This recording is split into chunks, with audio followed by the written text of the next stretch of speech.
Hello everyone and welcome back to my channel. My name is Kendra, your certified life and relationship coach. So today we're going to just go ahead and jump right in. If you haven't already subscribed to my channel, please go ahead and hit that button below. And if you're new here, thank you so much for joining in.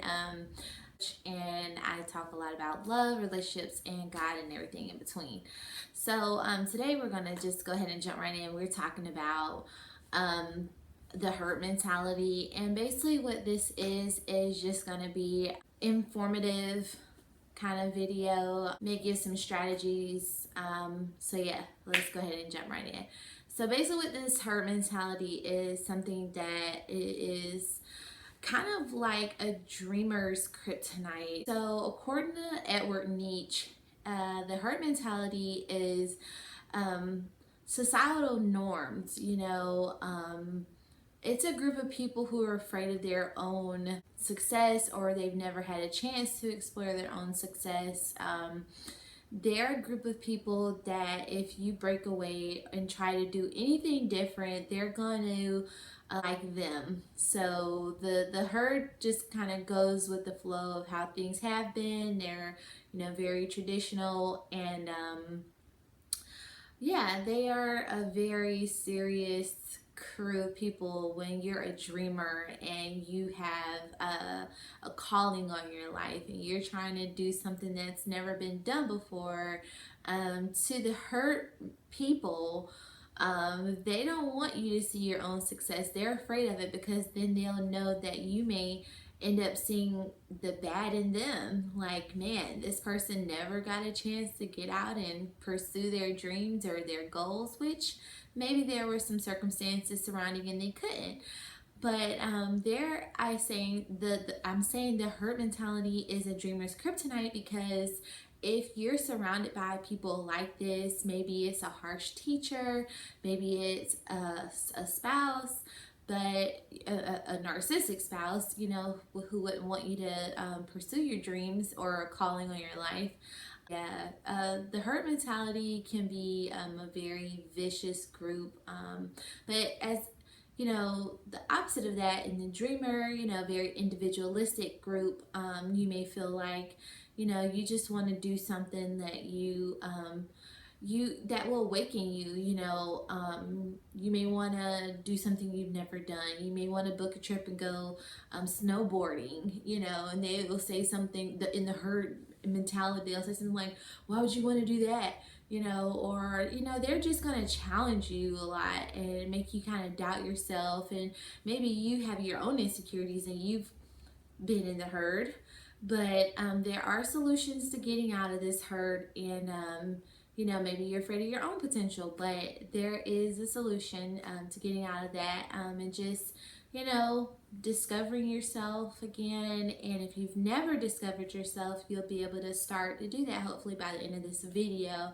Just begin to challenge the people. Well, that'll be step one. You can go ahead and start challenging these people, that are trying to put you kind of in a bubble. They're trying to box you in. And if you're a dreamer, you have a calling in your life, you're very individualistic, you're very self-motivated, you need to challenge those people and really just tell them, what you're feeling. Maybe it's a job. Maybe you feel like, I'm bored in this position. You want to do something different, and you just need them at your place of work to work with you to kind of like be able to help you find meaning again. So yeah, just begin to question these people, like, who's told you that you can't do this? Don't believe them. So that's what I'm all about here on my channel. Y'all know. So we're challenging these voices, we're challenging these insecurities, these doubts, these fears, because they contradict everything what the Word of God says. And the Word of God tells us to be bold as lions, and we're supposed to have faith, and we're supposed to step out. You know what I mean? You got to step out away from this herd mentality, y'all. I've had to do it in my own life personally. I've, stepped out started a business. That'll be my continued testimony from now until the end of time. And this, I don't feel, is my only business that I'll have, and this is just my first. So again, you know, it takes you sometimes, it's a very lonely road now, like Fredrick Nietzsche talks about, which he's really not so much in the religious side of stepping away from the herd. He's more so just believing that you're supposed to explore the humanities and make that a way of life, you know, art and everything, which is fine, and I agree with that, but you know, I really feel like you have to have something a little bit bigger than yourself to kind of live on and have a foundation on.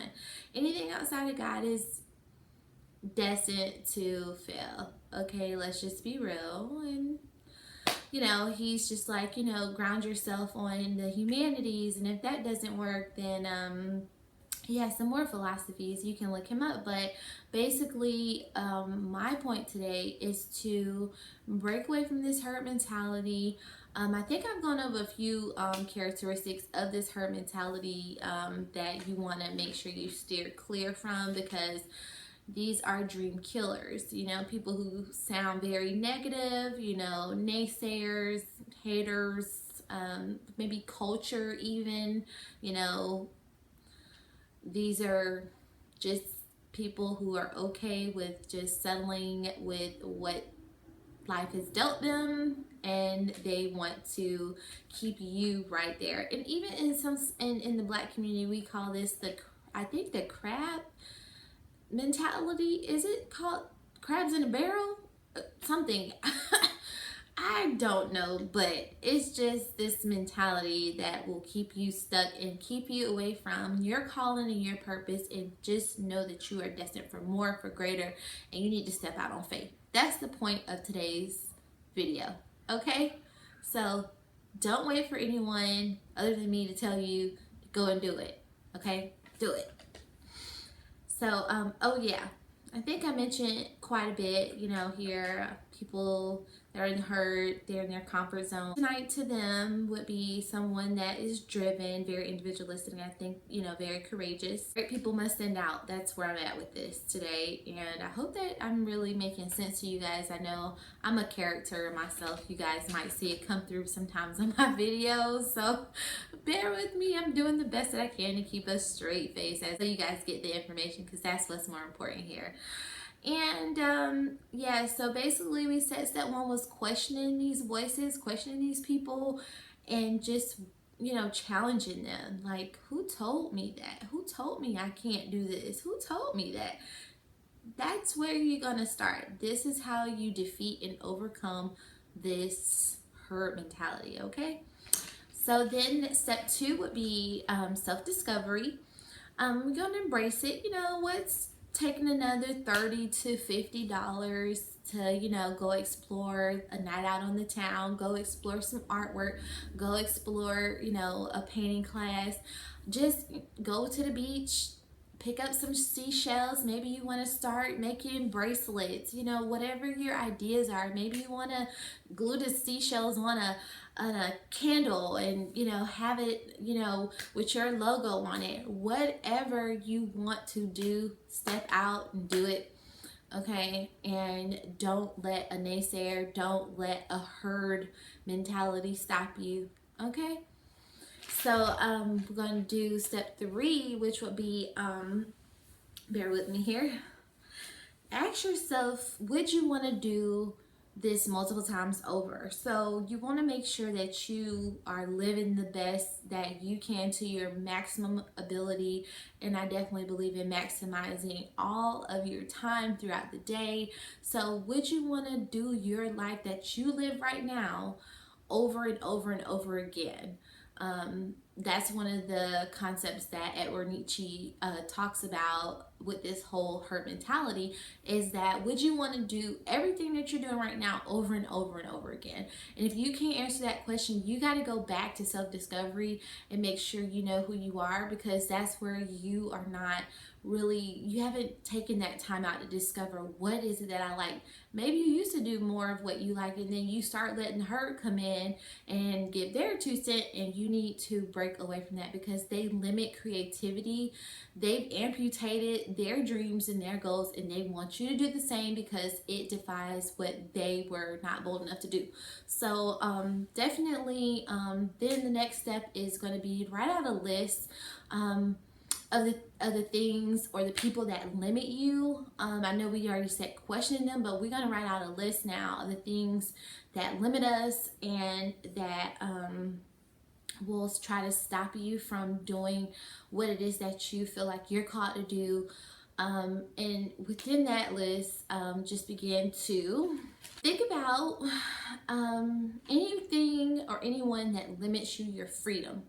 Okay, think about if you what do you have a heartbeat for? And I'm not telling you to sit and go be rebellious or be a tyrant or do anything wild or anything against the law. Allow yourself to think and ask God to show you, what am I born to do? What am I good at? You know, what do I have a heartbeat for? What am I willing to stay and clean up after?